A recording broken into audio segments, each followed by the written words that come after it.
तेज हुए, तेज कर। सर्वभ्यो नमो नमः। मतलब जो जैसा पढ़ा रहा, मतलब ना कोई छंद का तरीका, मतलब स्पीड में, हाँ पूरे स्पीड में।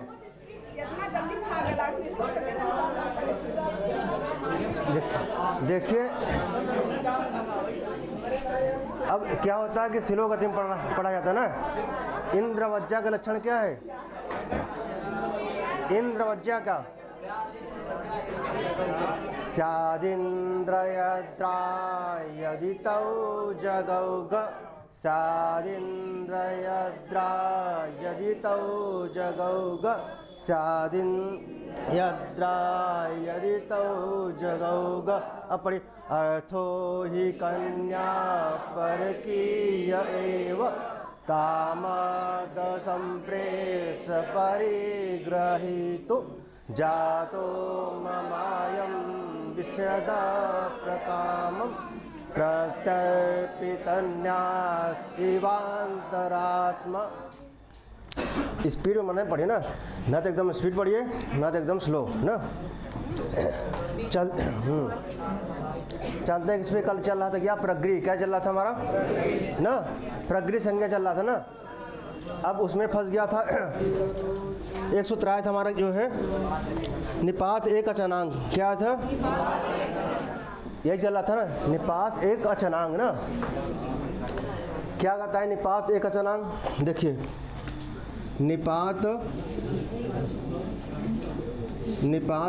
एक अच अनांग ना, एक अच अनांग।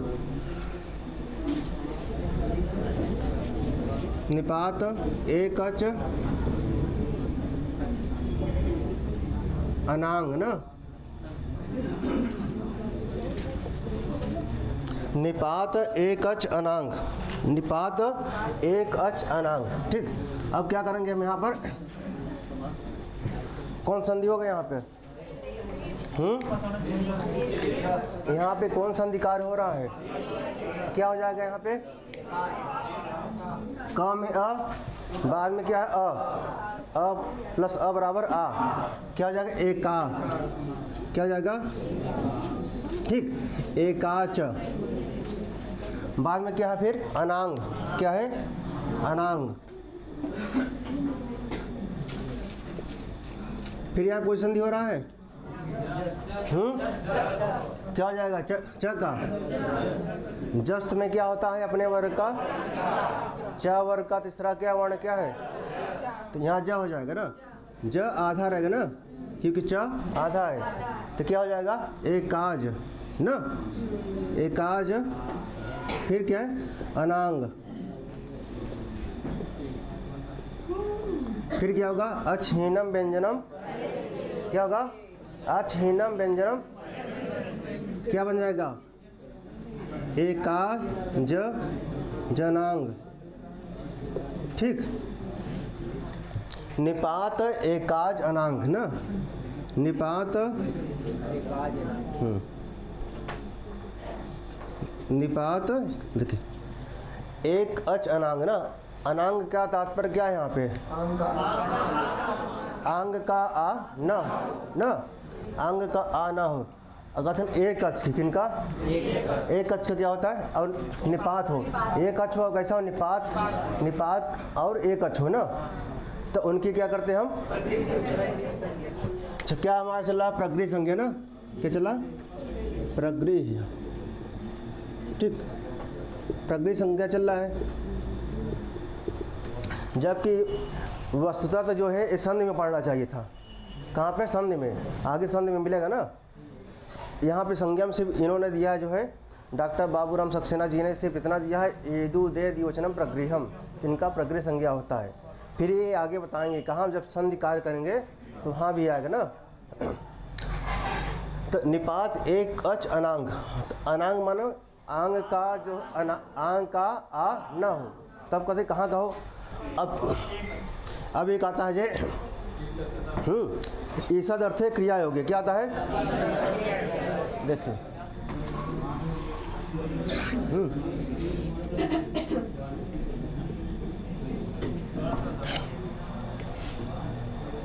ईसत अर्थे, ईसत न, ईसत अर्थे, ईसत अर्थे क्रिया योगे, ईसत अर्थे क्रिया योगे,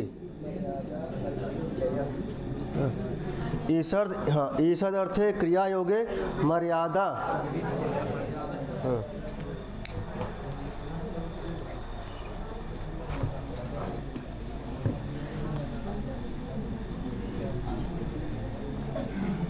ईसद अर्थे क्रिया योगे मर्यादा क्या है न, ईसद अर्थे क्रिया योगे मर्यादा अविधि, मर्यादा पढ़े ना, मर्यादा और अविधि कहाँ कारक में, तेन बिना तेन सहिता, और समास में भी आता है ना, ईसद अर्थे क्रिया योगे मर्यादा अविधि, क्या मर्यादा अविधि ना, अभिविधि, ईसद अर्थे क्रिया योगे, ईसद अर्थे क्रिया योगे मर्यादा अविधि, क्या मर्यादा अविधि, च यह, च यह,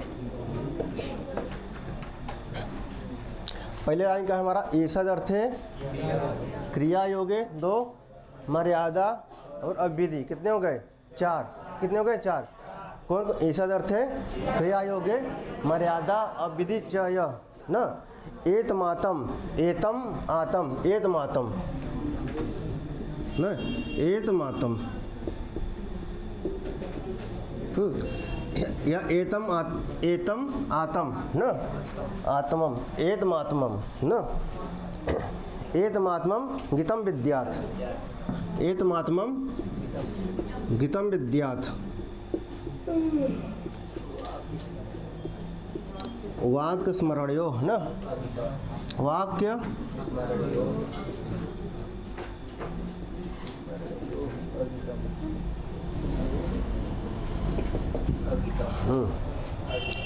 एतमात्म गीतम विद्यात् वाक्य स्मरणयो न अगीतम,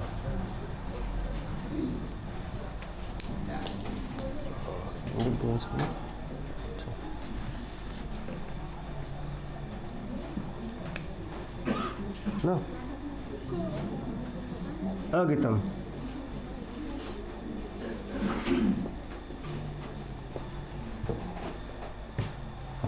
वाक्य स्मरणयो अगीतम, ठीक, अगीत, वाक्य स्मरणयो अगीत, ठीक, अगीत।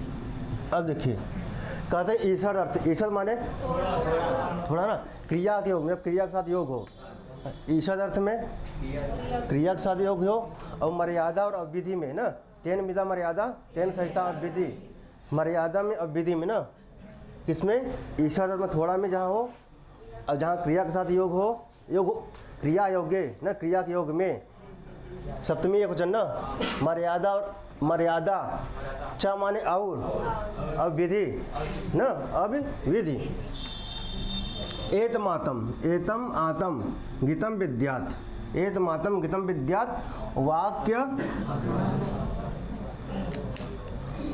न, वाक्य स्मरणयो न, वाक्य, इसको हटा देते हैं, इसको लिखते हैं फिर, हाँ,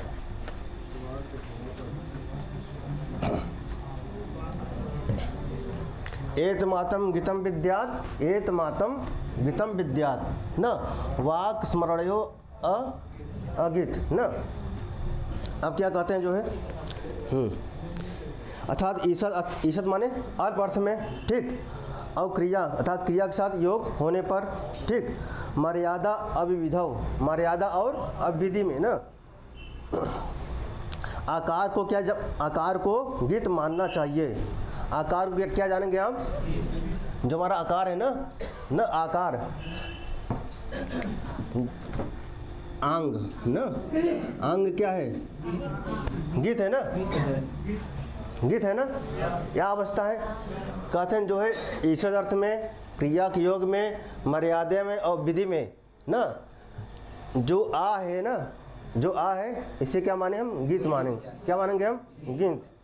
ठीक है, ग का जो है इस संज्ञा हुआ ना, अंगा का क्या हुआ है, इस संज्ञा हुआ है, इसलिए हम इसे क्या कहेंगे, गीत।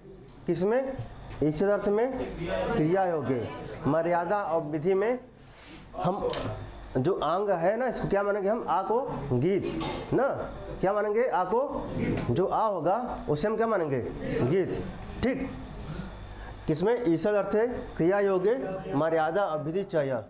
फिर कहते हैं एत मातम ना,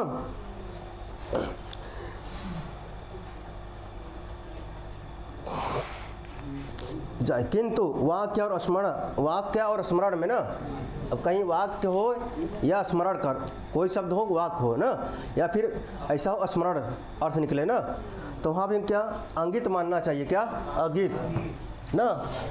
वाक्य और स्मरण, वाक्य और स्मरण के क्या मानेंगे हम, अगीत।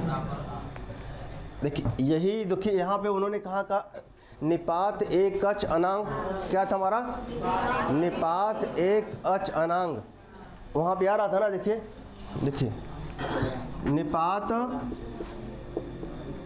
ठीक, एक अच अनांग, एक अच अनांग ना, आ रहा था यहाँ पे ना। कहते अनांग माने आंग के आ को छोड़ करके, मतलब जो आदि उपसर्ग है ना, तो उसमें क्या आता है, आंग आता है ना, है ना, आंग आता है। एक आंग ए हो गया, ठीक, और एक आ ए हो गया, ठीक, एक आंग का आ हो गया, एक वाला ए वाला आ हो गया ना। तो कहते जो आंग वाला है, तो आंग वाला हम प्रयोग करेंगे किसमें, जब ईसद अर्थ में, किसमें, ईसद अर्थ में, क्रिया के योग में, और जहाँ मर्यादा अविधि हो तो वहाँ पे हम क्या करेंगे, हम आंग का आ ग्रहण करेंगे ना। लेकिन अगर वही क्या हो, वाक्य और स्मरण में प्रयोग करना हो तो हम सिंपल आ का करेंगे, आंग का आ नहीं लेंगे। किनका, आंग का आ नहीं लेंगे, किसका लेंगे हम, आ का। ठीक, तो क्या है हमारा, ईसद अर्थ है क्रिया योगे मर्यादा अविधि चाहिए, एत मातम गीतम विद्यात वाक स्मरणयो अगितम, वाक्य स्मरणयो अगितम, किसमें, एत मातम गीतम विद्यात ना। ये यहाँ तक है, ठीक है, ये यहाँ तक। अब देखिए वाक्य स्मरणयो ना, वाक्य स्मरण, वाक्य स्मरण में अगीत, क्या जाना चाहिए, अगीत। अब जो यहाँ से हम ग्रहण करेंगे ना, यहाँ से ईसद अर्थ है क्रिया योगे मर्यादा अविधि च यह एक मातम गीतम विद्यात, गीतम विद्यात माने जानना चाहिए ना, क्या जानना चाहिए, गीत जानना चाहिए ना, क्या जानना चाहिए, गीतम विद्यात, किनको, इनको। फिर यहाँ से हम लगा देंगे मान लीजिए कामा, ठीक है, क्या बचा हमारा, वाक्य स्मरण, वाक्य और स्मरण में क्या जानना चाहिए हमको, अगित जानना चाहिए ना, क्या जानना चाहिए, अगित। अब प्रैक्टिकली देखिए आप ना, जैसे हमारा शब्द क्या मिला था, आ एवं नो मनसे, मिला था ना,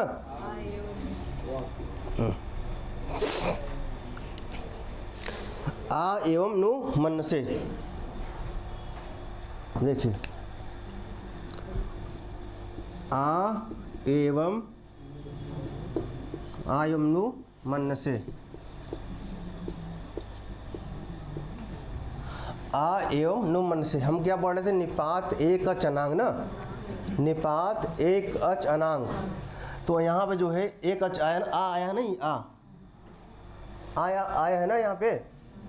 तो कहते हैं कि इन्होंने सूत्र में कहा निपात हो एक अच वाला हो, क्या हो, एक अच वाला निपात हो, क्या हो, एक अच वाला निपात हो, लेकिन जो आंग का जो हो आ ना हो, किसका ना हो। यहाँ पे तो आ आया है, यहाँ पे क्या आया है ना, तो हम किसका ग्रहण करेंगे, आंग का ग्रहण करेंगे कि वाक्य और स्मरण का आ। अब देखिए कि आ एवं नुम मन से, इसका अर्थ क्या होता है, देखिए अब तुम ऐसा मानते हो ना, अब तुम ऐसा, अब इसका किसका हुआ, वाक्य क्या हुआ, किसका, वाक्य क्या, ये एक वाक्य हो गया, ये पूरा क्या हो गया, एक हमारा एक में पूरा क्या हो गया, हमारा पूरा एक वाक्य हो गया ना, आ एवं नु मन से। ठीक, इसी प्रकार एक इन्होंने स्मरण का भी उदाहरण दिया ना, क्या दिया है? स्मरण का। ने स्मरण का उदाहरण दिया जो है आ एवं किल तत् ना, आ एवं किल तत्, आ एवं किल तत् ना, आ एवं किल तत्, ठीक। आ एवं किल तत् ये किसका है? स्मरण का। ये सब इतना कठिन पूछा नहीं जाता है सब ना, लेकिन अभी आप संधि में पढ़ेंगे इसको आप दोबारा ना। क्या हुआ? किसका दिया? नहीं, अच्छा कहाँ दिया है? अच्छा, अरे संत कुछ भी दिया हो लेकिन आप जानते रहिए ना। ऐसे तो आपको जब डॉक्टर बाबूराम सक्सेना में ये भी नहीं दिया है भूमिका में जो है, ठीक, लेकिन आप पढ़ रहे हैं जो है ना।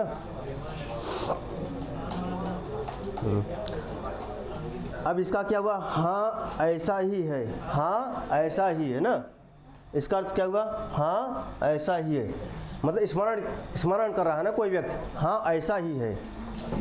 अब कोई बात कोशिश किया तो बताया कि हाँ, कि जो है जो उस आकार का ये चीज़ है, कोई वस्तु है इस आकार का है, किसी व्यक्ति को बता रहा है तो कहेगा, चिंतन करेगा, सोचेगा ना, हाँ ऐसा ही है, क्योंकि मैंने इसके पहले मैंने देखा था ना, हाँ ऐसा ही है, ठीक।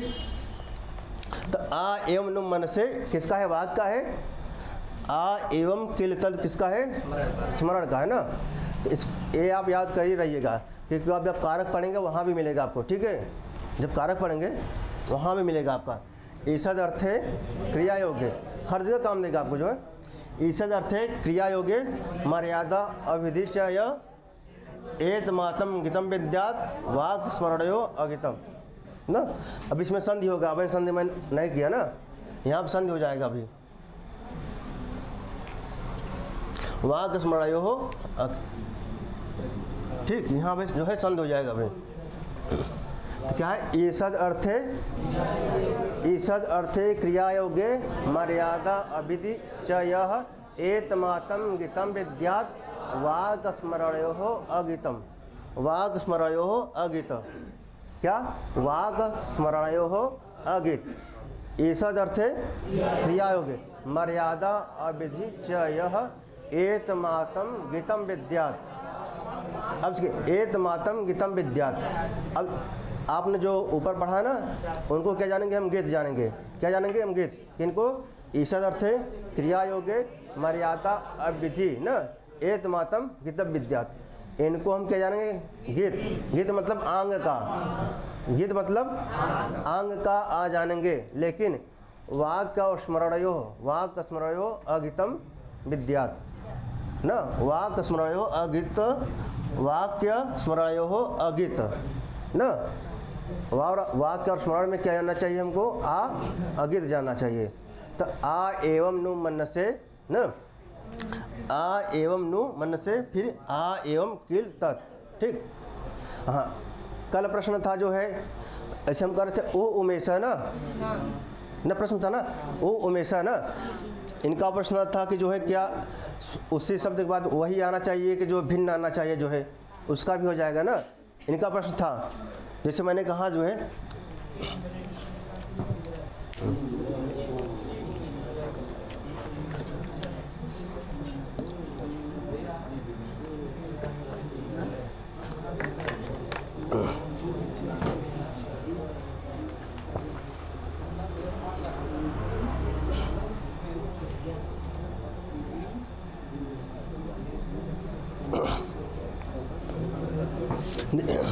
इसको अगर नोट कर लिए आप लोग, हाँ, ईसद अर्थ है क्रिया योग्य। अभी आपका चल रहा है निपात एक अनांग ही चल रहा है। अभी क्या चल रहा है? निपात एक अनांग ना, अभी ये चल रहा है। तो इसमें क्या है? ईसद अर्थ है क्रिया योग्य मर्यादा अविधि च यह एतमातम गीतम विद्यात। इनको जो चार है क्या मानना चाहिए? गीत मानना चाहिए। किसका? मतलब आंग का। किनका? अंक। मतलब अगर कहीं अर्थ आए, अगर थोड़ा शब्द आए ना, जैसे कृच्छ क्या अल्प माने थोड़ा होता है ना, अगर ऐसा कुछ करके आए ना, क्या लगाएंगे हम? ईसद अर्थ में, तो वहाँ पे हमको क्या मिलेगा? आंग ना। ईसद अर्थ है क्रिया योगी, मर्यादा अविधि च न एतमातम गीतम विद्यात वाग स्मरणयो अगित, वाग स्मरणो अगित। ठीक, इसको हटा दे, फिर उसमें हम बात करते हैं ना कि ई इंद्र उ उमेश ना, आंग में केवल आ आएगा कि और नहीं आंग, इसका समझिए आ ग्रहण करिएंगे हम। हाँ आ,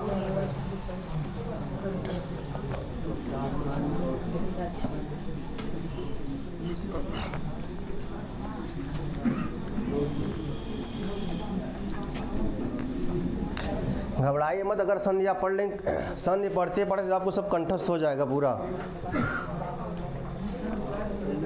संधि में कम से कम 2 महीने लगेंगे अगर सही से पढ़ें आप, कम से कम 2 महीने।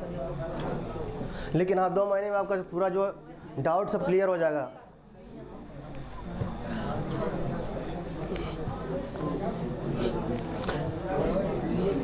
चलिए देखते हैं क्या, निपात एक कच अनांग ना, निपात एक कच अनांग चल रहा है ना हमारा। तो अब कहते हैं जैसे क्या बनता है, ई इंद्र ओ उमेश ना, ई इंद्र ना, ई इंद्र ओ उमेश, ई इंद्र ई ओ उमेश।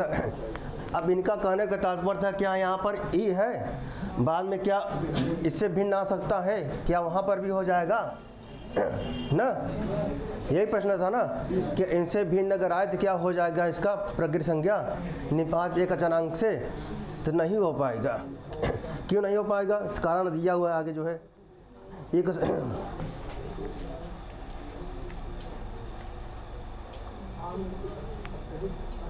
कहते हैं जो है असवर्ण अच के परे होने पर पदांत में विद्यमान इक को हर्ष होता है ना, यह हर्ष अन्य संधियों को रोककर प्रकृत भाव करने के लिए है।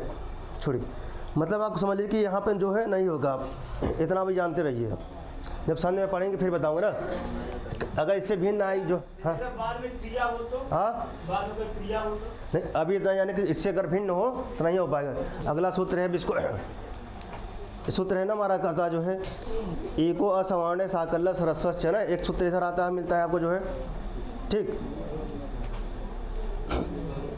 ये सब क्या है, आते हैं जो बताते हैं सब कि जो है यहाँ पर जो भिन्न हो तो नहीं हो पाएगा। अभी इतना जानिए आप ना, ये इंद्रा हो उमेश, फिर यहाँ संधि होने लगेगा ना, अगर भिन्न आएगा यहाँ इससे स्वर कोई, तो यहाँ संधिकार होने लगेगा, यह संधिकार होने लगेगा ना। ठीक, तब क्या होगा, तो प्रगृह संज्ञा होगा ही नहीं। क्या होगा? प्रगृह संज्ञा होगा नहीं, क्योंकि कहता है प्लुत प्रगृहम अच नित्यम ना, प्लुत और प्रगृह के बाद क्या हो, अच बाद में होने पर संधिकार नहीं होता। क्या होता है? अर्थात प्रकृत भाव हो जाता है ना। प्रकृत भाव में क्या होता है, सेम टू सेम वैसा ही रहता है ना। सूत्र क्या हमारा है, प्लुत प्रगृहम अच नित्यम, जब संधि पढ़ेंगे वहाँ पे मिलेगा आपको ना, प्लुत प्रगृहम अच नित्यम। अच कहाँ का रूप है? बाद में होने पर प्लुत प्रगृहम, प्लुत और प्रगृह के बाद अच बाद में होने पर वहाँ संधिकार ना। आपने प्लुत का भी उदाहरण मिलेगा और प्रगृह का भी, प्रगृह का है मिल रहा है ना, और उसका प्लुत का भी मिलेगा, जैसे ना भोग कृष्णा कहते हैं ना, अत्र गौचरत ना। अब वहाँ प्रसंग आएगा बताऊंगा जो है, तो वहाँ पे क्या है, प्लुत आता है, प्लुत के बाद अच आता है, तो वहाँ पे संधिकार नहीं होता है। ठीक, अभी क्या पढ़ रहे आप, निपात एक अच अनांग, निपात एक अच अनांग, ये क्या करता है हमारा, प्रगृह संज्ञा करता है। क्या करता है? प्रगृह संज्ञा करने वाले सूत्र कितने हैं? कितने हैं? 9। लेकिन आपको 9 नहीं पढ़ना है ना, आपको 9 नहीं पढ़ना है। ठीक, तो हाँ नाम बता देंगे, बिल्कुल नोट करना चाहिए, नोट कर लीजिए।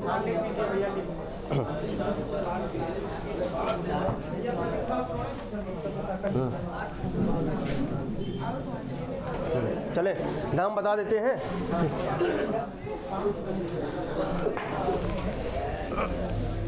चलिए पहला क्या हमारा है, ईदु दे दिवचनम, सब जानते हैं ना। देखिए क्या हमारा है, ईदु दे दिवचनम, ईदु दे, ईदु दे द्विवचनम ना, ईदु दे द्विवचनम प्रगृहम ना।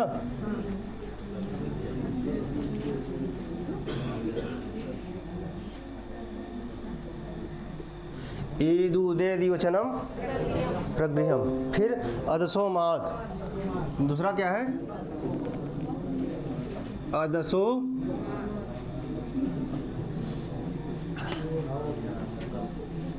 क्या है, अदसो मात। फिर तीसरा देखते हैं ना, से क्या है, से कर लीजिए ना। क्या ओथ है, निपात एक अचनांग है ना, निपात एक अचनांग, निपात तोड़ के लिख देते हैं, ठीक है। निपात एक अच ना अनांग। अब इसके नीचे लिख लीजिए, जो है नीचे क्या हो जाएगा यहाँ पर, एकाज न एकाजनांग, ठीक। निपात एक अचनांग। फिर क्या हमारा पांचवा, ओत क्या है, ठीक, क्या हमारा ओत।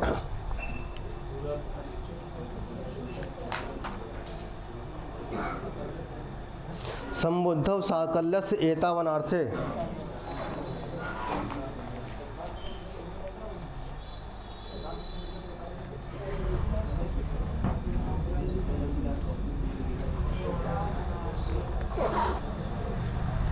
संबुद्धव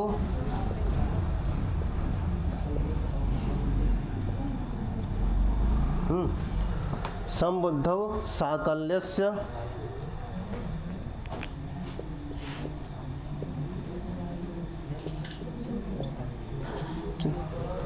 संबुद्धौ साकल्यस्य एतावनार्थे, एतावनार्थे।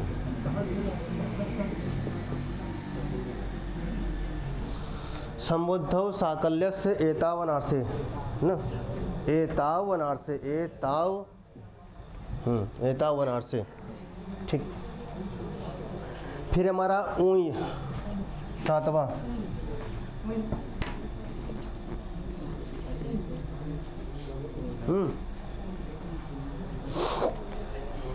आठवां ए दूतौ च सप्तम्यार्थे, सप्तमी अर्थे।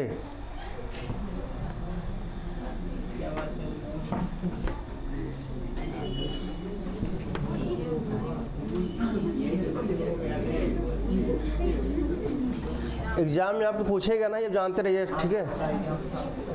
यहाँ एग्जाम जब हायर लेवल में जाएंगे या फिर यूजीसी में पढ़ेंगे तो फिर उसके लिए है जो है, हाँ लिख रहे हैं ये दूतौ ना, ये दूतौ च सप्तमी अर्थे, च क्या करना, सप्तमी तोड़ संधि कर देंगे, कुछ हो जाएगा दूसरा, ठीक है। हाँ सप्तमी अर्थे ना, सप्तमी अर्थे। अब संधि कर देंगे, क्या हो जाएगा, सप्तम्यर्थे ना, क्या बन जाएगा हमारा,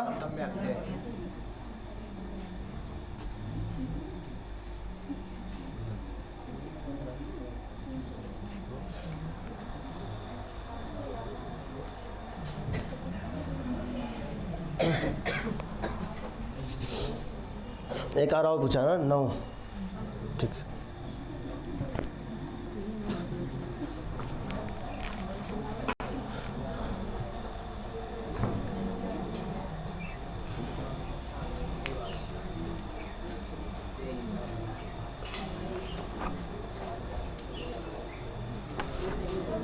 एक दो तीन चार,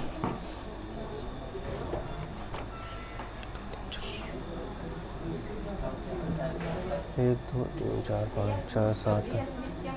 हाँ हाँ हम देखते हैं 5 6 7 8।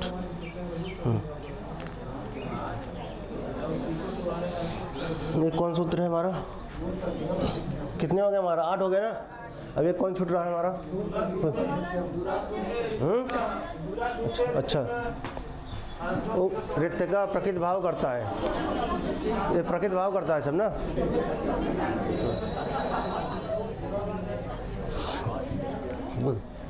प्लुत प्रक्रिया अचिन्त्यम, ये तो सूत्र है ना। प्लुत और प्रक्रिया ना संधिकार नहीं होता, प्रकृत भाव होता है ना यहाँ पे। अब इतना जानिए, ए दूदे दिवचनम प्रक्रियम अस्वमात से निपाति कचनांग ओत समुद्धव साकल्य से एतावनार से यह ए दूतव च सप्तमी अर्थे ना। कितने? ए दू दे दिवचनम प्रक्रियम, इसको आप जानते हैं ना। एत ओत एत दिवचन में हो तो क्या होगा? जैसे देखिए ईद का बताइए, ईद का हाँ हरि, ये तो और ऊ का होगा ना विष्णु उमव। एत का गंगे अमु। अश्वमात का अमी ईसा और अमु आसाते, अमु आसाते। ठीक। निपात एक अचनांक का ए इंद्र उमेशा और आंग का आ एवं नु मन से, आ एवं नु। ठीक, इतना भी जानते रहिए आप, जो इतना जानते रहिए ना। और जो थोड़ा बहुत बचा हो संधि में बताएंगे हम ना। आगे चलते हैं फिर।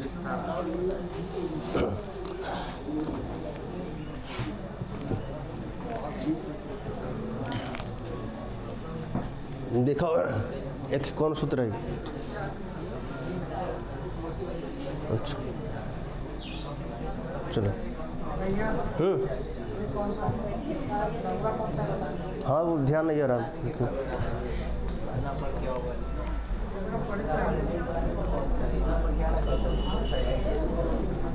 कल चर्चा करेंगे सब, देखेंगे।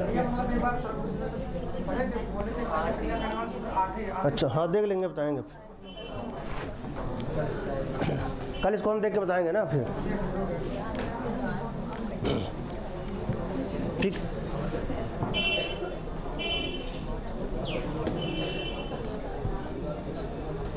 कल इसको देख लेंगे प्रकृति संज्ञा वाला ना, जो बचा हुआ है 8 है कि 9 है ना। कल इसको स्पष्ट कर देंगे, ठीक है। चलिए अगला हमारा क्या है? सार्वधातुक। क्या हमारा? सार्वधातुक प्रत्यय ना। क्या है? अच्छा अब सार्वधातुक किसे कहते हैं अब ना? तिंग सित, तिंग सित। तिंग क्या होता है? सित क्या होता है?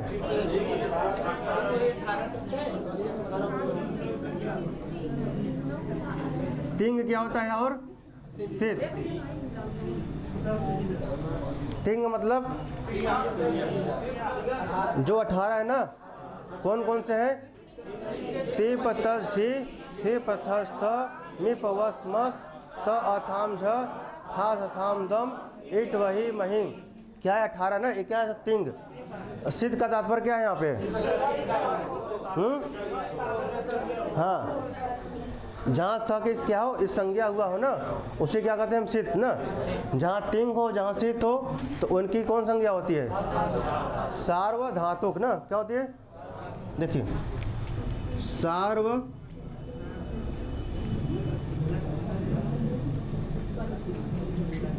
क्या होती है? सार्वधातुक ना प्रत्यय, सार्वधातुक लिखिए।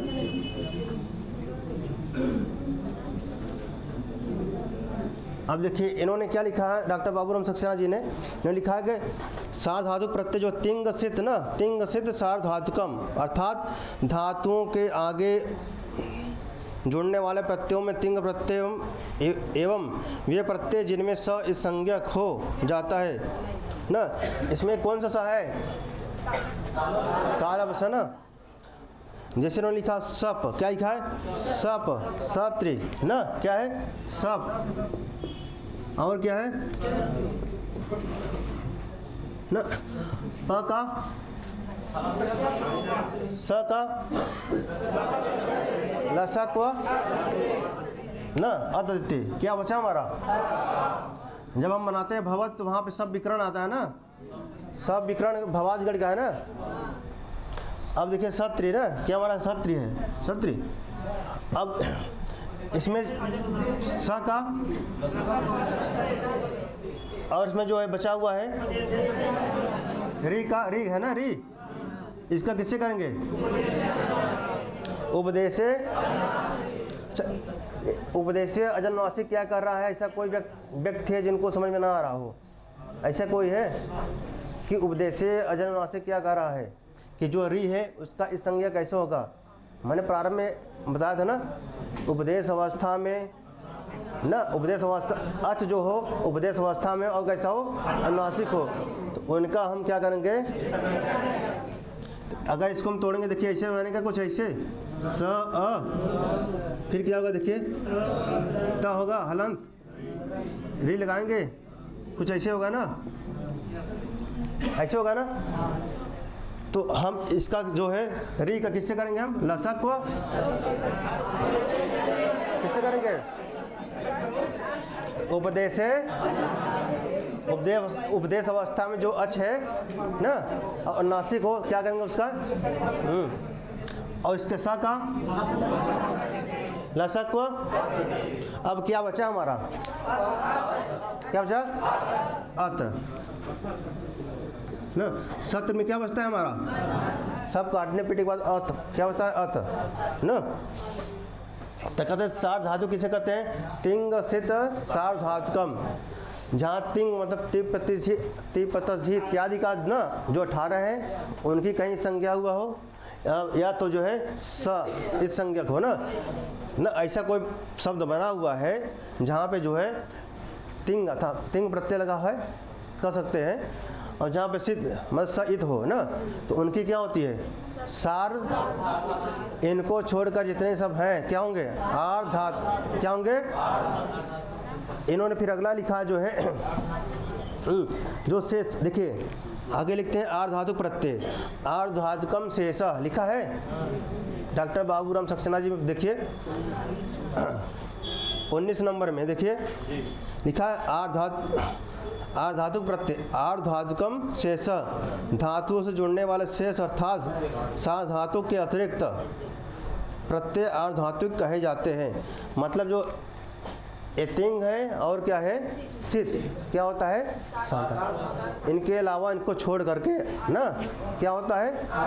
तो इन्होंने लिखा आर धातुकम शेष, क्या लिखा है आर धातुकम शेष, मतलब जो बच गए हैं उनकी आर धातुक संज्ञा होती है ना, क्या होती है। जब आप कहते हैं ईट का आगम कैसे हुआ ना, तब ये सब जानते रहेंगे बेसिक ना, तभी आप बता पाएंगे ना। तो सूत्र आता है आर धातुकम का सेट वलादे आता है ना, आगे वलादे प्रत्यय के पर ना, वलाद प्रत्यय पर में हो ना, उनसे पहले ईट का आगम होता है कब ना, आर धातुकम कब, जब आर धातुक हो तब, सार धातुक में नहीं ना। जब बेसिक आपको पता रहेगा कि आर धातुक क्या है, नहीं वहाँ फिर बताना पड़ेगा जो है आर धातुक और सार धातुक। इसलिए तो होता है कि जो बेसिक प्रारंभ से पढ़ते चले जाते हैं उनको समझ में आता है। अब जो बीच में वो ले जाएगी वो में जो बीच में आएगी वो ले जाएगी वो बटे, अब उनका फिर से बताओ आर धातुक क्या है, सार धातुक क्या है, उनको फिर समझाना पड़ेगा ना। तो वही है, आप बेसिक समझिए। सार धातुक क्या है, सार धातुक प्रत्यय क्या है, तिंग सिद्ध सार धातुकम। जो तिंग और सिद्ध है क्या है, सार धातुक प्रत्यय, क्या है सार धातुक प्रत्यय है ना। इसके अलावा जो भी बचे हैं क्या है, और लकार में भी होते हैं ना सार धातुक, कितने ना, हाँ लट पकड़ के लोड गेन ना, फिर लंगी फंसा के विधि पूर्वक कूटे ना, लट पकड़ के फिर लंगी फंसा के विधि पूर्वक कूटन उनका। ठीक, लट लोट लंग और विधलिंग ये क्या है? सार्वधातुक है। क्या है हमारे? कौन कौन?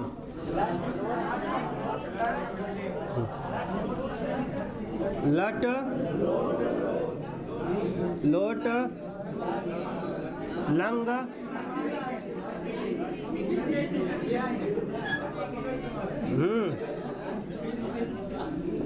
ठीक, मान कल्लू और कल्ली रहें। ठीक, कल्लू और कल्ले ना। हाँ, ठीक है, यो माटे लट। अब कल्ली कहा लट, लट ऐसे निकाले रहते ना कि थोड़ा सा स्टाइल ना, तब कल्ले और कल्ले भाई बहन है ना, समझा। तो जो माटे छोटवा रहे, बड़वा ना छोटवा रहे, जो छोटा रहे जो मटे लट ऐसे निकला रहा जो मटे, और टाफी मांगत रहे नो। बचपन में देखा झगड़ा होता जो मटे भाई बहन में, तो देखें जो मटे लट निकला तो का पान लट पकड़ के लौट गए, बरवा से पकड़ के लौट गए जो मटे कल्लू जो माटे कल्ली के ना। फिर कल्ली उठें जो माटे, फिर कल्ले जो ने उठें, फिर लंगे फंसान कल्लू के जो माटे लंगे फंसा गिराएं, फिर विधि पूर्वक कूटिन जान कल्लू के विधि पूर्वक कुटाई हुआ ना। कल्ली कुटे कल्लू के ठीक ठीक, काहे जो माटे कल्ली जो बड़ी रही ना कल्लू से। ठीक ठीक ठीक, लट पकड़ के फिर लंगी फंसा के विधि पूर्वक। ठीक, तो सार्वधातुक में क्या आएगा? लट लोट लंग और विधलिंग ना। ये चार लकार क्या हैं? सार्वधातुक भी हैं, इसको भी जानते रहिए। ठीक है, तो हम क्या पढ़ रहे थे? सार्वधातुक प्रत्यय ना, किनका होता है? तिंग सित, तिंग जो 18 है, और जो स कौन सा? तालब से ना ना, जहाँ इनका संज्ञा हुआ हो तो क्या होगा? सित होगा ना। और इनका कौन सा संज्ञा होगा? सार्वधातुक प्रत्यय, सार्वधातुक। ठीक, सार्वधातुक संज्ञा होगा ना, सार्वधातुक संज्ञा प्रत्यय। फिर इसके अलावा जो बच्चा क्या होगा उसका? आर्धातुकम शेष से आर्धातुक। ठीक, आगे चले। ये स्पष्ट हुआ ये वाला तिंग और सिद्ध।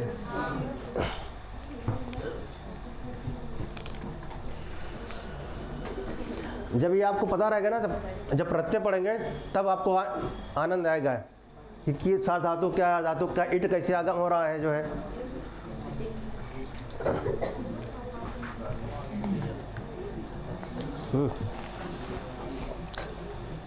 अब अगला हमारा है तौसत। क्या है हमारा? तौसत क्या है?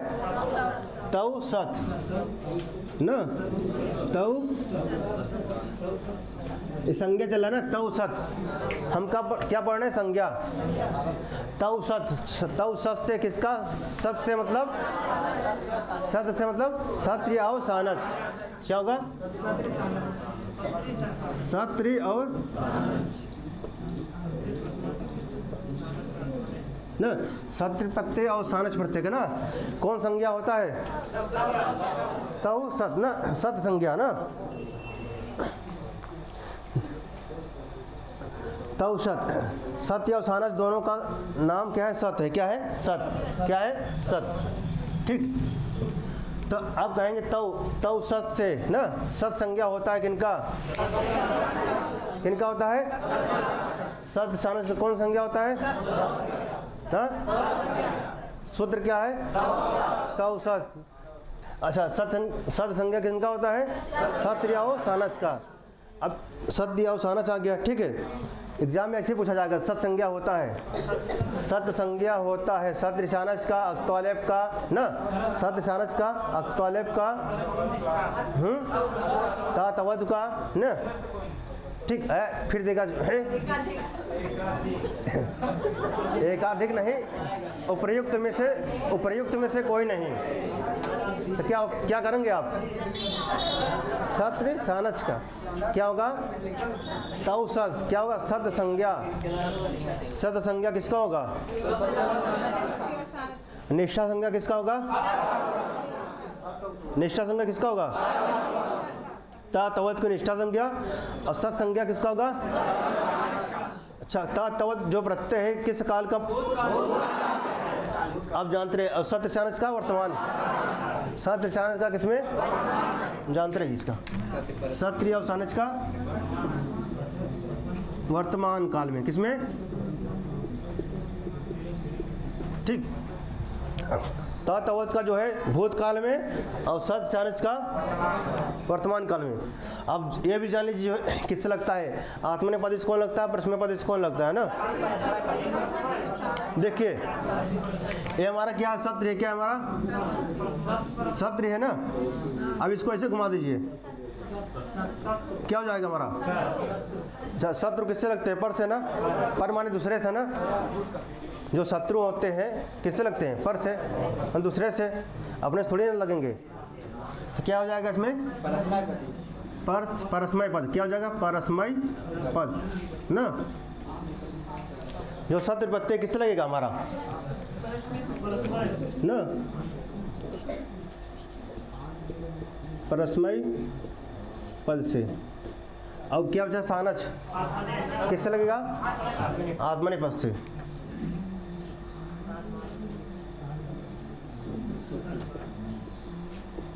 किससे लगेगा? आत्मनेपद से। किससे? जो सत्य और सानच है अच्छा किस काल में प्रयोग होते हैं? वर्तमान काल में। सत्य सानच की कौन संज्ञा होता है? सत्य प्रत्यय लगता है किससे? सानच प्रत्यय लगता है किससे? आत्मने ना। आत्म से। अब देख सान में ना, सान में कोई कमी हो तौ सत ना, तौ सत। ठीक, क्या होगा? तौ सत। सत माने सत्र सानस। क्या समझेंगे? सत्र सानस। अच्छा, अब इसका उदाहरण भी देख ले क्या? हाँ, देख लिया जाए कि चले आगे?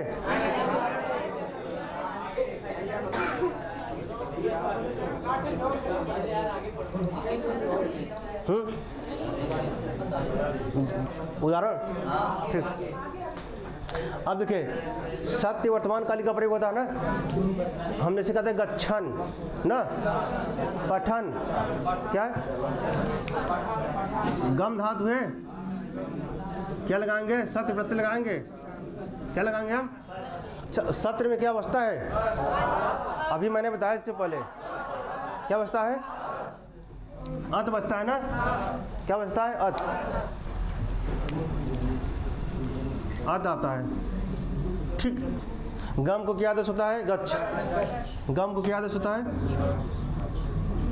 गच्छ आदेश होता है ना। गम को क्या आदेश होता है? गच्छ। ठीक, फिर नुम का आगम उगम हो जाएगा, क्या बनेगा हमारा? गच्छन बनेगा ना। क्या बनेगा? गच्छन। पुल्लिंग में क्या बनेगा? गच्छन। पुल्लिंग में, स्त्रीलिंग में, नपुंसक लिंग में गच्छत। क्या बनेगा? गच्छत। तो ये जो हमारा बनेगा जो है क्या बनेगा? गच्छत। क्या बन जाएगा हमारा? गच्छत ना। एक गच्छत किसमें बनेगा हमारा? नपुंसक लिंग में। किसमें? और गच्छन किसमें बनेगा हमारा? गच्छन। आप गच्छन्ति। ठीक, गच्छन्ति किसमें बनेगा? स्त्रीलिंग। ये बनेगा पुल्लिंग में, ये स्त्रीलिंग में और ये नपुंसक लिंग में। ठीक, इसी प्रकार से पठन, पठन्ति, पठत, चलन, चलन्ति, चलत, हसन, हसन्ति, हसत। ठीक, इसी प्रकार चलेगा ना। गच्छन, गच्छन्ति। अगर कुछ ना हो तो लास्ट में कह रहे न तीत, न तीत, न तीत। तो किसमें होगा? सत्र से। किसमें लगेगा? न तीत। किसमें? सत्र प्रत्यय। लास्ट में क्या न तीत न न तीत न तीत न तीत मतलब सत्री। कौन प्रत्यय लगेगा? सत्री। अब याद फिर रूप याद हो आपको, गच्छन गच्छन्ति, गच्छत पुल्लिंग से गच्छन और स्त्रीलिंग से गच्छन्ति और नपुंसकलिंग से गच्छत न। अब सानस में क्या होता है? आन मान शान। क्या होता है? आन मान शान। गतवान पठितवान। क्या हुआ? देखिए गतवान क्या होगा? गतवान न, पठितवान लिखितवान। आपको वान मिलेगा है ना, आन मान शान। लास्ट में क्या मिलेगा? आन मान शान सब मिलेगा। लेकिन आप शक्तिमान में मत करिएगा, शक्तिमान में मतुप होगा।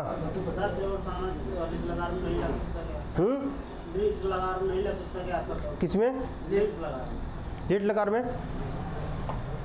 सत्य और सांस का लीट लकार में कैसे प्रयोग करेंगे मतलब? तो लीट लकार का देखिए, अब लकार में आपको जानना पड़ेगा कौन सा लकार किस काम में प्रयोग होता है ना। लट वर्तमाने लेट वेदे भूते लिंग लंग लिटस्ता विद्याशीष तु लिंगव लिट लिट लुट लिट च भविष्यत ना। किस में होता है? और भविष्य काल में प्रयोग होता है। किस में होता है? हाँ, बने रहिए, सब जानेंगे आप धीरे धीरे कि लट लकार वर्तमान काल में, ठीक है। लोट किस में होता है? विधिलिंग किस में होता है ना। भूत काल में कौन कौन से लकार होते हैं ना। लट वर्तमान लेट वेदे भूते लुंग लंग लिटस था, ठीक। लेट लकार किस में होता है? भविष्य काल में, ठीक। बीच में से छिट्टा मारते चले मारते हैं, बीच में जो है आपका छिट्टा मार दे रहे हैं।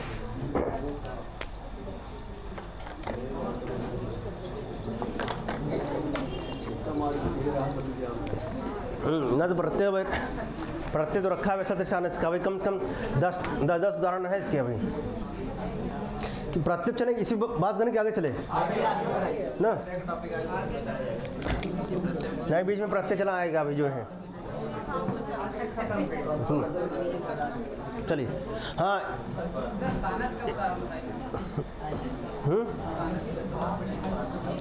साने से गतवान चलेगा ना सब। देखिए तब सत, अब पूछेंगे सत संज्ञा किसका होता है। अभी आपको क्या जानना है? मुख्य या क्या जानना है? आपको संज्ञा जानना है। क्या चल रहा है हमारा? संज्ञा। पूछा जाएगा आपके एग्जाम में जो है सत संज्ञा किसका होता है?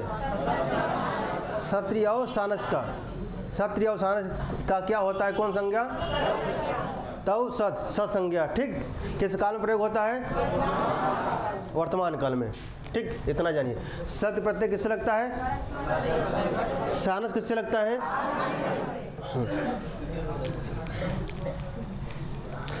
जब हम लोग पढ़ते थे गुरुजी सब ये सत्य तव सत्य या मतलब सत्य सानस जो है एक दिन में सब इतना ही बताते थे बस, इसके अलावा कुछ नहीं। 1 घंटे 1.5 घंटे में सिर्फ तव सत्य कहते हैं। गुरुजी कहते थे कि इसको पचा लो, तब कहते हैं इसको पचा लो, फिर आगे मैं पढ़ाऊंगा जो है। पढ़ने का आदमी सब पढ़ लेता लेकिन याद ही नहीं रहता। इसलिए गुरुजी आज भी जो है 1 या 2 सूत्र पढ़ाते हैं, इससे ज़्यादा नहीं पढ़ाते हैं। अनुभव है, जानते हैं सब ना।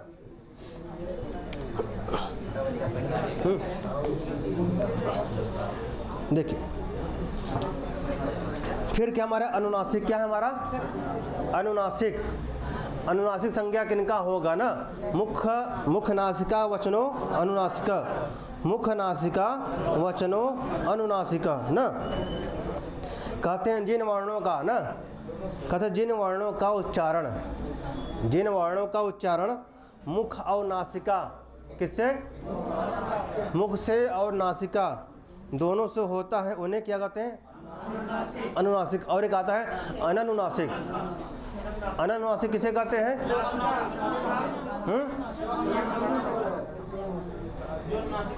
हाँ, जैसे अननुनासिक किसे कहते हैं?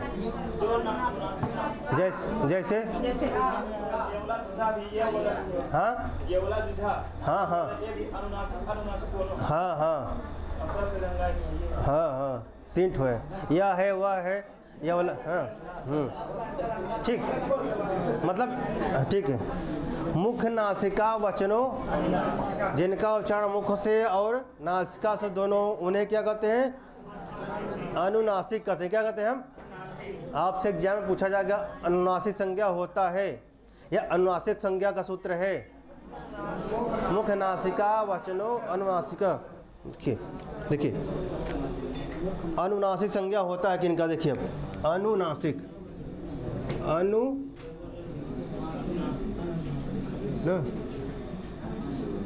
अनुनासिक ना मुख नासिका।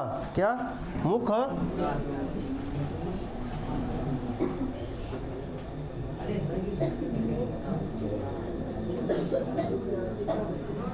मुख नासिका वचनः अनुनासिका। मुख नासिका वचनो अनुनासिका। वचनः अनुनासिका। वचनः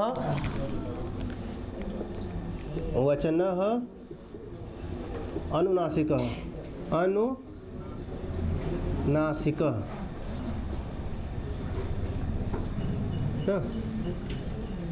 मुख नासिका वचनः। अब यहाँ कोई संधि हो रहा है क्या? देखिए कौन संधि हो रहा है? अतोर और अब। मैंने बताया था प्रारंभ में ना कि विसर्ग हो, विसर्ग के पहले क्या हो? अ हो। अब विसर्ग के बाद क्या हो? अ हो। तो विसर्ग को क्या होता है? ओ ना। अब बाद वाले अ का अवग्रह। ठीक, एक कंडीशन फिर मैंने बताया था विसर्ग हो, विसर्ग के पहले अ हो, बाद में क्या हो? हंस प्रत्याहार का वर्ण हो। विसर्ग को क्या करते हैं हम? वो करते हैं। ठीक, यहाँ क्या मिल रहा है हमारा? विसर्ग है। विसर्ग के पहले क्या है? विसर्ग के बाद तो विसर्ग को हम क्या करेंगे? अब बाद वाले अ को अवग्रह ना। विसर्ग के स्थान क्या करेंगे? ओ। अब बाद वाले का अवग्रह। अब क्या बनेगा? देखिए मुख नासिका। देखिए मुख नासिका न वचनो अनुनासिका।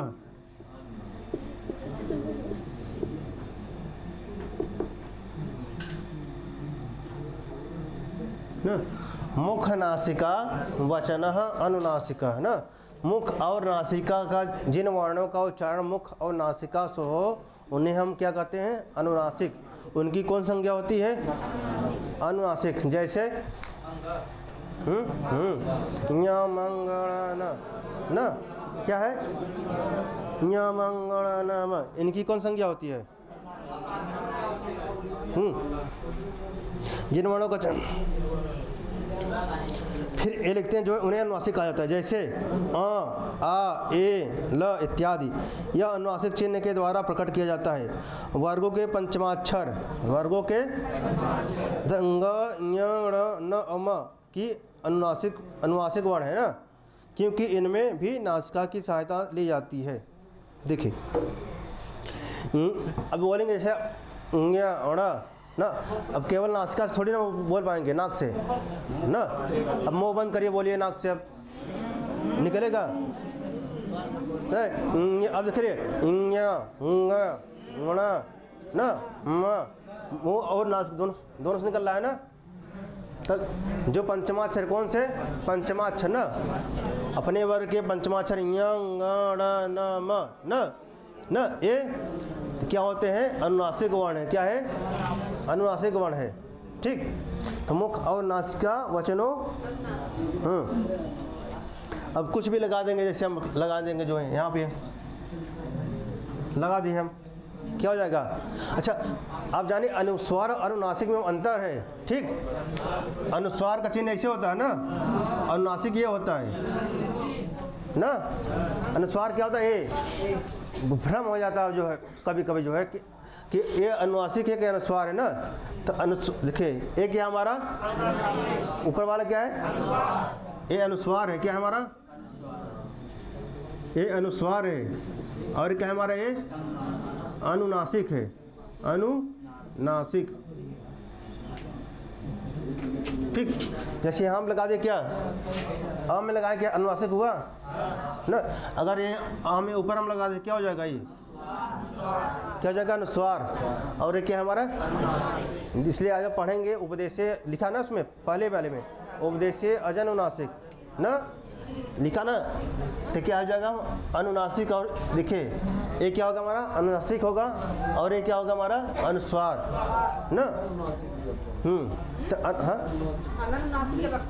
अनुनासिक में जैसे अब लिख दिए हम क लिख दिए, क लिख दिए हम, ख लिख दिए, क्या हो जाएगा अननुनासिक ना, न अनुनासिक। हाँ इसमें कुछ नहीं लगा ना, ख सिंपल है, ठीक। तो सिंपल है क्या हो जाएगा अननुनासिक। और जब अनुनासिक कहेंगे तब जैसे हम कहें ख, अब बताइए अनुनासिक है, ग लिख दिए हम ग। अब ग हम सिंपल लिख दिए, क्या हो जाएगा मतलब अननुनासिक जो अनुनासिक ना हो ना, जो नए तत्पुरुष पढ़ते हैं नए तत्पुरुष न अनुनासिक। देखिए न प्लस अनुनासिक करेंगे आप, न अनुनासिक। अब न के स्थान पे क्या होगा अन हो जाएगा। देखिए न के बाद क्या स्वर है, तो न के बाद क्या है स्वर है, तो न को क्या होगा, अगर न के बाद व्यंजन होता तो सिर्फ केवल अ आदेश होता है ना, क्या होता अ। जैसे न ईश्वर, न अब्जम ना, न अब्जम, न गधा, न गधा, अगधा ना। देखिए न के बाद देखिए न है, फिर क्या है गधा, ठीक।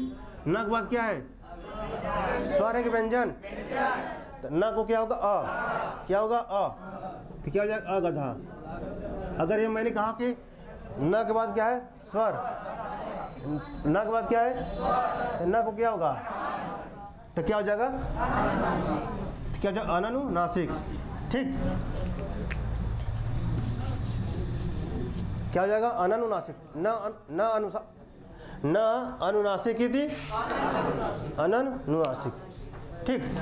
तो अब कहते हैं कि मुख नासिका वचनः, मुख और नासिक जिन वर्णों का उच्चारण मुख से और नासिका से हो तो उन्हें हम क्या कौन संज्ञा होगा उनका, कौन संज्ञा। अब अनुनासिक जैसे पंचमाक्षर जो होंगे आपके मुख और नासिका दोनों से हो रहा है ना। आपने भी जान लिया कि जो है अनुस्वार अनुनासिक और अनुस्वार में अंतर भी जान लिया कि अनुस्वार किसे कहते हैं, अनुनासिक किसे कहते हैं, ठीक। और अननुनासिक किसे कहते हैं। क्या ये तीनों स्पष्ट हुए?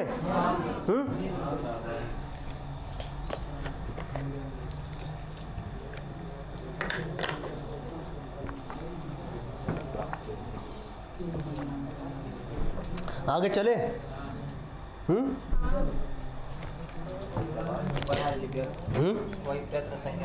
तुल्यास प्रथम स्वर्णम।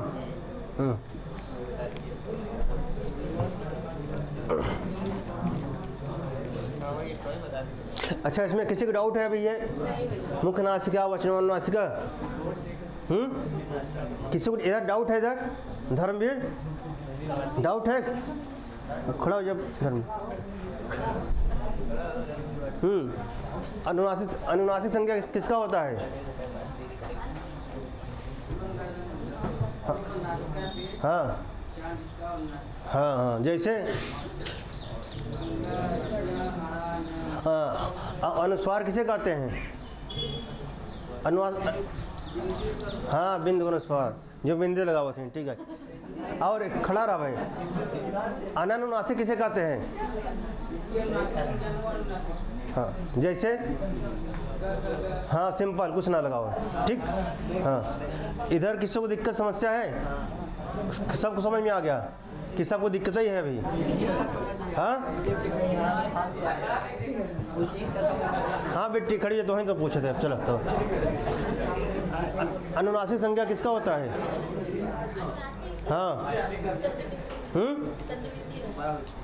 अनुनासिक संज्ञा किनका होता है? सूत्र क्या है? मुख नासिका। ये सूत्र क्या कहता है? हाँ जिन वर्णों का उच्चारण मुख और नासिका से होता है उन्हें अब अननुनासिक किसे कहते हैं? अननुनासिक।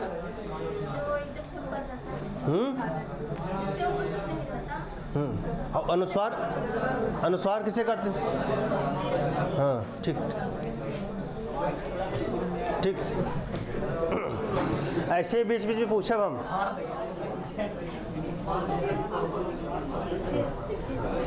घू संज्ञा किनका होता है? हाँ, दाव धा का क्या होता है? दाधा घू अदाब, दाधा घू अदाब ना, क्या होता है उनका? घ संज्ञा किनका होता है? तरफ आओ। अच्छा, तम प्रत्यय कहाँ लगता है, तरफ कहाँ लगता है? अब सब ऐसे बोल दे, समझे ना तो अनुराग बताइए, खड़ा हो जाए अनुराग।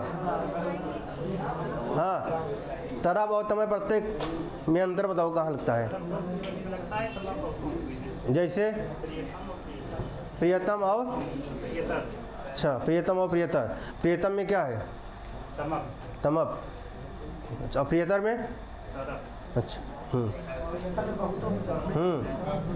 प्रियतमा। प्रियतमा में कौन है? हाँ, तम, तमप, प्रियतमा। अच्छा, मैंने एक नहीं था, विभाषा संज्ञा किनका होता है ना? विभाषा।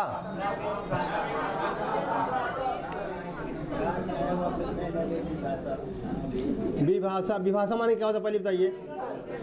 हाँ, विकल्प ना। अब कहिए न वेद विभाषा, न वेद, देखिए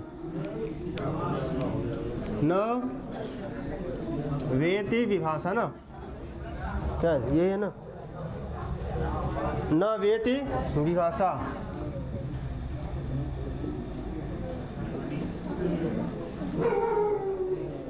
न वेति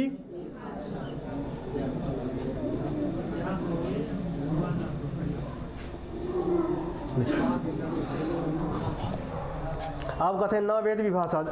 देखिए क्या लिखा हुआ है इसमें जो है, न वेद विभाषा, जहाँ पर विकल्प से होने, विभाषा माने, हाँ विभाषा माने विकल्प से कहता है ना। कहते हैं जहाँ पर विकल्प से होने और न होने दोनों की संभावना, कहते हैं कि हो भी सकता है, नहीं, न वेति न लगा दिए ना, हो भी सकता है, नहीं हो भी सकता। जैसे आप पढ़ते ना, वो पढ़ते हैं, हाँ नहीं, वो पढ़ते मैं उदाहरण नहीं बता रहा हूँ। एक सूत्र और है जो है, जो क्या कहता है मैडम नहीं रहा कि समाज में ही पढ़ता है आपको जो है।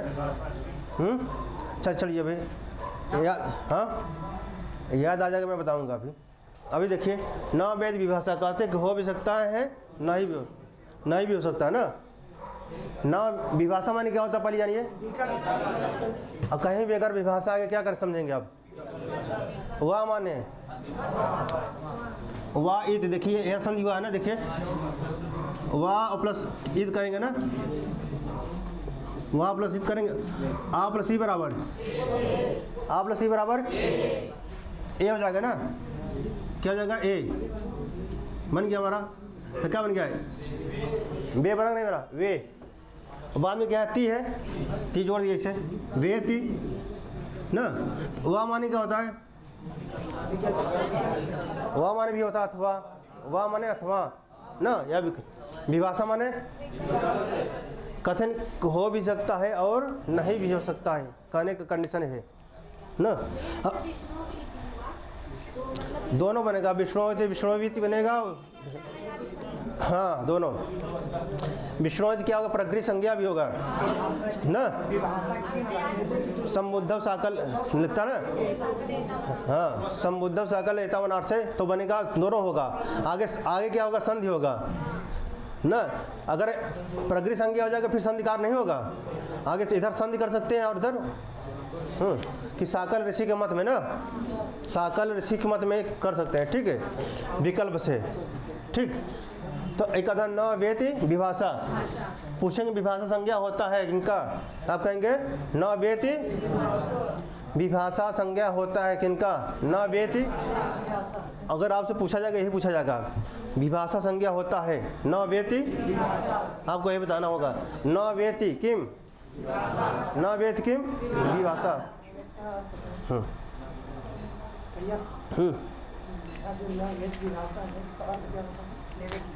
देखिए अब इन्होंने लिखा जो है इसमें स्वयं लिखा हुआ है, देखिए कहाँ, हाँ 13 नंबर पे देखिए, 13 नंबर पे ना, जहाँ पर विकल्प से होने और न होने दोनों की संभावना क्या होता है, रहता है ना, दोनों की संभावना बनी रहती है, ठीक।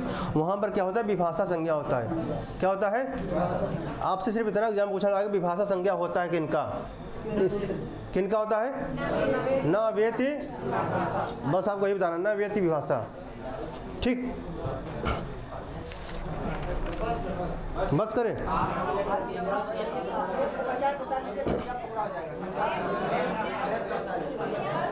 अच्छा क्या एक सूत्र है, अब एक तुल्यास प्रथम स्वर्णम, बस इसको मैं तुल्यास प्रथम स्वर्णम फिर कल मैं इसको बताऊंगा, छिट्टा तुल्यास प्रथम जो है मैं कल इसको फिर बताऊंगा, लेकिन आज थोड़ा छिट्टा मारता हूँ इसको।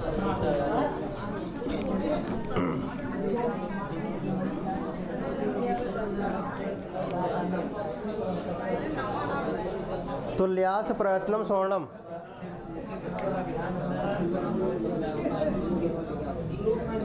ना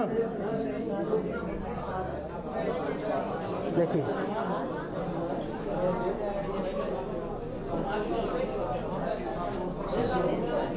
तुल्यास, देखिए तुल्यास्य प्रयत्नम स्वर्णम, तुल्यास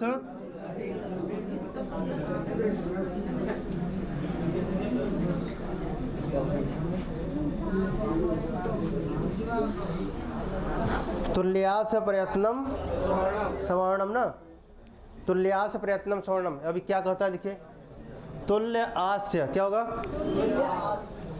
देखिए तुल्य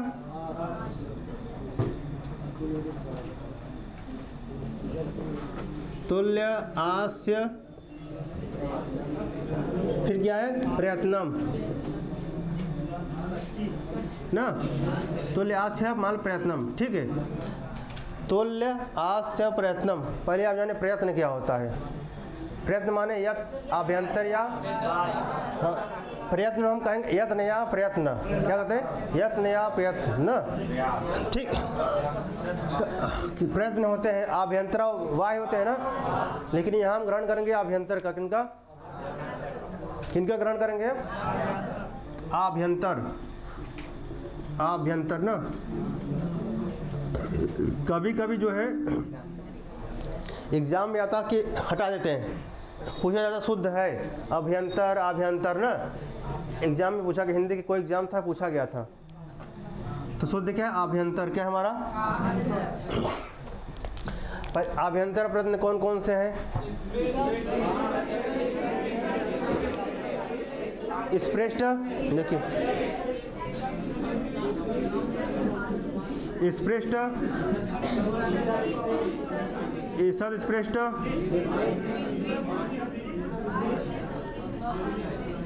स्पृष्ट, ईषद स्पृष्ट, विवृत, विवृत कर लीजिए, विवृत, ईषद विवृत,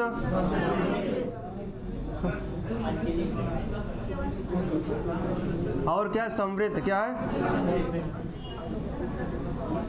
ना, स्पृष्ट, ईषद स्पृष्ट, विवृत, ईषद विवृत, संवृत।